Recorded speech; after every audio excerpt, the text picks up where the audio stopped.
Women's reservation bill ఈ మధ్యకాలంలో పార్లమెంట్లో జరిగినటువంటి వాడివేడి చర్చలు నిజంగా దేశవ్యాప్తంగా కూడా ఎన్నో ప్రకంపనలను సృష్టించాయి. అసలు మహిళలకు సరైనటువంటి ప్రాతినిధ్యం మనం కల్పిస్తున్నామా, అలాగే రాజ్యాంగంలో ఏ విధంగా అయితే పొందుపరిచిన విధంగా సమానమైనటువంటి హక్కుల్ని, ఫండమెంటల్ రైట్స్ని మనం కల్పిస్తున్నామా, అలాగే భద్రతా అంశాలను కూడా మనం తగినంతగా మనం అందిస్తున్నామా అనేటువంటి అనేక అంశాల గురించి మహిళల విషయంలో ప్రత్యేకంగా ఫోకస్ ఉన్నటువంటి నేపథ్యంలో అసలు మహిళల ఆత్మగౌరవాన్ని కించపరిచే విధంగా కొన్ని వ్యాఖ్యలు చేశారు ఒక MP from Bihar Purnia constituency నుంచి చేసినటువంటి ఆ వ్యాఖ్యలు ఒక పెను దుమారంగా ఇప్పుడు మారాయి.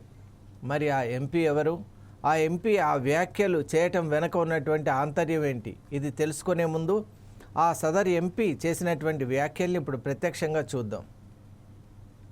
कौन कर रहा है? महिलाओं पे गिद्ध दृष्टि किसकी है? अमेरिका से लेकर के भारत तक नेताओं की। बिना नेता के रूम के बगैर 90% महिलाएं राजनीति कर ही नहीं सकती। ये तो हर डेली हर दिन नेताओं का सीसीटीवी फुटेज, औरत को नोचने की एक नई संस्कृति बन गई। घरेलू हिंसा कौन कर रहा है? महिलाओं पे गिद्ध दृष्टि किसकी है? अमेरिका से लेकर के भारत तक नेताओं की। बिना नेता के रूम के बगैर 90% महिलाएं राजनीति कर ही नहीं सकती। ये तो हर डेली हर दिन नेताओं का सीसीटीवी फुटेज, औरत को नोचने की एक नई संस्कृति बन गई। घरेलू हिंसा कौन कर रहा है? महिलाओं पे गिद्ध दृष्टि किसकी है? अमेरिका से लेकर के भारत तक नेताओं की। बिना नेता के रूम के बगैर 90% महिलाएं राजनीति कर ही नहीं सकती। ये तो हर डेली हर दिन नेताओं का सीसीटीवी फुटेज, औरत को नोचने की एक नई संस्कृति बन गई। घरेलू हिंसा कौन कर रहा है? महिलाओं पे गिद्ध दृष्टि किसकी है? अमेरिका से लेकर के भारत तक। చూశారుగా ఇప్పుడు ఆ వ్యాఖ్యల్ని, అత్యంత హేయమైన నీచమైనటువంటి ఆ వ్యాఖ్యలు నిజంగా వినటానికి కూడా చాలా జుగుప్సాకరంగా ఉన్నాయి. అసలు మహిళా శక్తి యొక్క అలాగే మహిళల యొక్క ఆత్మగౌరవాన్ని పూర్తిగా తుడిచివేసేటువంటి ఆ వ్యాఖ్యలు చేసిన వ్యక్తి మరెవరో కాదు, పూర్ణియా ప్రస్తుత ఎంపీ అయినటువంటి ఇండిపెండెంట్ క్యాండిడేట్గా ఉన్నటువంటి పప్పు యాదవ్. మరి కాంగ్రెస్ పార్టీ యొక్క సపోర్టుతో గెలిచినటువంటి పప్పు యాదవ్ ఈరోజు ఇటువంటి వ్యాఖ్యలు చేయడం వెనక ఉన్నటువంటి అసలు ఆంతర్యం ఏంటి ఇప్పుడు తెలుసుకునే ప్రయత్నం చేద్దాం. భారతదేశంలో ఉన్నటువంటి అనేక రాష్ట్రాల యొక్క సంస్కృతి అలాగే సంవిధానాలు ఒక రకంగా ఉంటే, బీహార్లో ఉన్నటువంటి నేతృత్వం అలాగే అక్కడ ఉన్నటువంటి నేతల యొక్క ఆలోచన విధానం ఎప్పుడు కూడా చాలా భిన్నంగాను అలాగే విలక్షణంగాను ఉంటుంది. మరి ఇప్పుడు ప్రస్తుతం పప్పు యాదవ్ చేసినటువంటి ఈ వ్యాఖ్యలు మహిళా లోకాన్నే గాక యావత్ దేశాన్ని కూడా సిగ్గుతో తల దించుకునేలా చేస్తూ ఉన్నాయి. మరి ఈ వ్యాఖ్యల వెనక ఉన్నటువంటి ఆంతర్యం ఏంటి అంటే, అసలు ఈ వ్యాఖ్యల్లో ఉన్నటువంటి మర్మాన్ని ఇప్పుడు కనుక మనం ఆలోచన చేస్తే, మహిళలు స్వతంత్రంగా ఎదిగి రాలేరనేటువంటి ఒక స్పష్టమైనటువంటి సంకేతాన్ని ఇస్తూ ఉన్నా కూడా తాను మాట్లాడినటువంటి మాటలను వక్రీకరించారని చెప్పడం ఈ ఎంపీ చేస్తున్నటువంటి నిజంగా ఈయన ద్వంద్వ వైఖరికి ఒక నిలువెత్తు నిదర్శనం. కాంగ్రెస్ పార్టీ యొక్క సపోర్ట్ ఉండటం వల్లే ఈ ఎంపీ ఈ విధంగా మాట్లాడటానికి సాహసించాడు అంటూ మహిళా కమిషన్ కూడా ముందుకొచ్చింది. ముఖ్యంగా బీహార్ స్టేట్ మహిళా కమిషన్ ఈ వ్యాఖ్యలను సుమోటోగా స్వీకరించి వాటిపై లోతైనటువంటి విచారణ చేయాలి, కఠినమైనటువంటి శిక్షలు ఇటువంటి వ్యక్తులపై విధించాలి అనేటువంటి ఆలోచనతో ముందుకొచ్చింది. మనం కూడా ఒక్కసారి ఆలోచన చేస్తే బీహార్ మహిళా కమిషన్ తీసుకున్నటువంటి నిర్ణయం సమంజసంగానూ సబబుగానూ ఉందని మనకు అనిపిస్తుంది. ఎందువల్ల అంటే ఈ వ్యాఖ్యలు ఒక ఒక మహిళను ఉద్దేశించో లేకుంటే రాజకీయాలకు సంబంధించినటువంటి అందరు మహిళలను ఉద్దేశించి చేసిన వ్యాఖ్యలే కాకుండా మహిళా శక్తిని కించపరిచే విధానంలో ఉంది.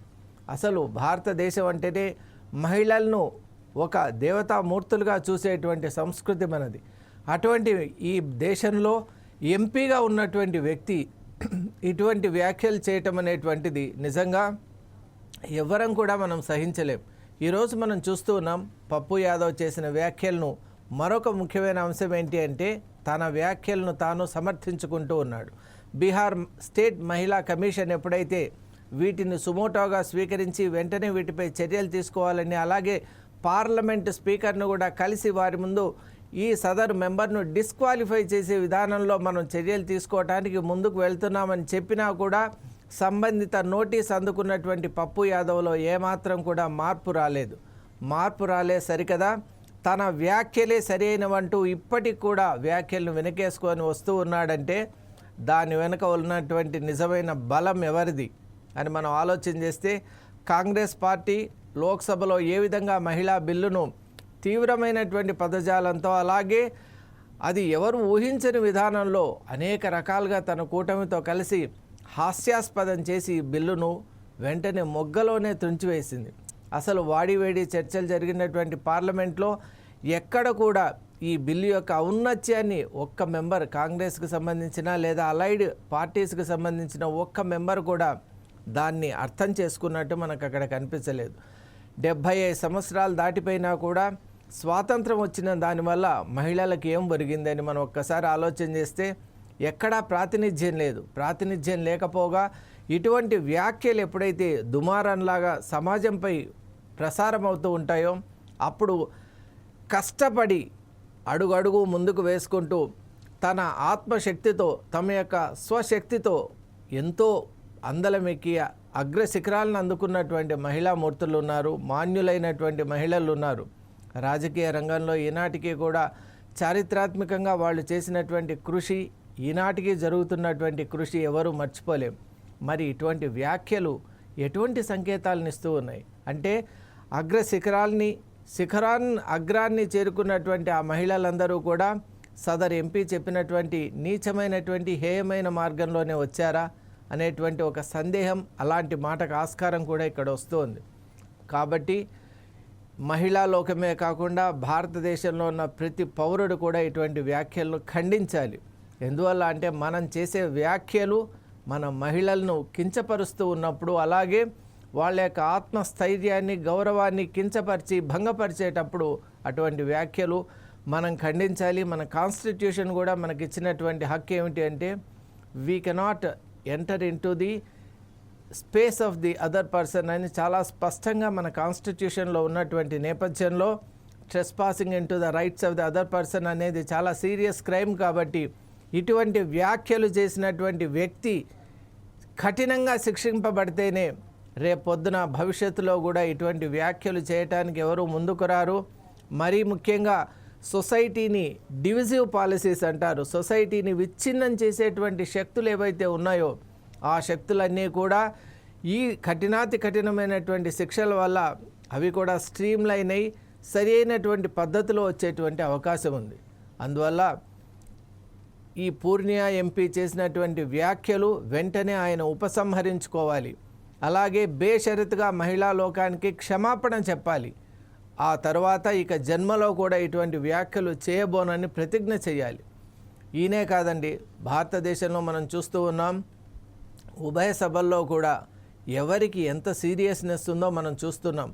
ఈరోజు అన్నీ కూడా మీడియా ద్వారా ప్రత్యక్షంగా ప్రసారం అవుతున్నటువంటి నేపథ్యంలో మెంబర్స్ ఎంత అలర్ట్గా ఉన్నారు, సబ్జెక్ట్ సెన్సిటివ్గా ఉన్నారు, సబ్జెక్ట్ రిసెప్టివ్గా ఉన్నారు, అలాగే వాళ్ళ పర్సెప్షన్స్ను, వాళ్ళ ఎక్స్ప్రెషన్స్ను, అలాగే వాళ్ళు ఆ పార్లమెంటు సమయాన్ని ఎలా వినియోగిస్తున్నారనేటువంటి అన్ని అంశాలు కూడా ప్రజలు గమనిస్తున్నటువంటి నేపథ్యంలో ప్రతి ఒక్కరూ కూడా జెండర్ బయాస్ అనేటువంటిది లేకుండా అందరికీ సరి అయినటువంటి ఒక ఉన్నతమైనటువంటి గౌరవప్రదమైనటువంటి స్థానాన్ని ఇస్తూ ముందుకు పోవాలి.